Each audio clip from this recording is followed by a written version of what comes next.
Pertama, sebelum memasuki gedung, kami membayar biaya masuk sebesar Rp2.000 untuk pelajar dan Rp4.000 untuk orang dewasa. Sebelum kami mengambil video ini, kami sudah meminta izin terlebih dahulu kepada pihak gedung untuk mengambil beberapa seni gambar yang ada di dalam gedung Museum Seni Rupa dan Keramik tersebut.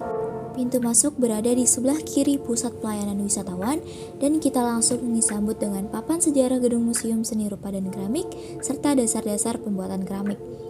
Di sini dipaparkan bagaimana awal bentuk sebelum keramik dibuat dan alat dan bahan apa saja yang digunakan dalam membentuk keramik.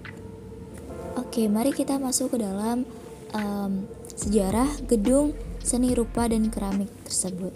Gedung dengan arsitektur bangunan Romawi bergaya neoklasik memiliki 8 tiang besar di depan bangunannya. Permulaan sejarah museum ini dimulai dari bangunannya. Berdiri sejak Januari 1870, digunakan oleh pemerintah Hindia Belanda untuk kantor Dewan Kehakiman pada Benteng Batavia. Namun, Jepang berhasil mengambil alih gedung Museum Seni Rupa pada tahun 1944.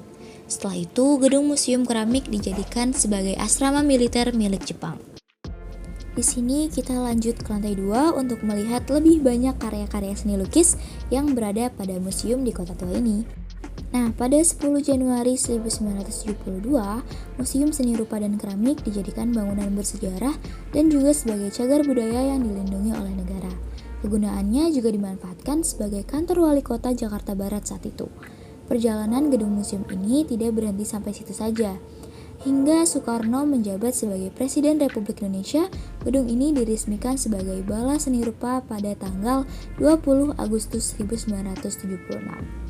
Maju ke tanggal 10 Juni 1977, Gubernur Ali Sakidin saat itu meresmikan Gedung Balai Seni Rupa sebagai Museum Keramik. Hingga akhirnya pada tahun 1990, Dinas Pariwisata Provinsi DKI Jakarta meresmikan gedung itu menjadi Gedung Museum Seni Rupa dan Keramik. Tercatat, koleksi Museum Seni Rupa dan Keramik berasal dari karya seniman-seniman Indonesia yang rata-rata dari tahun 1800-an.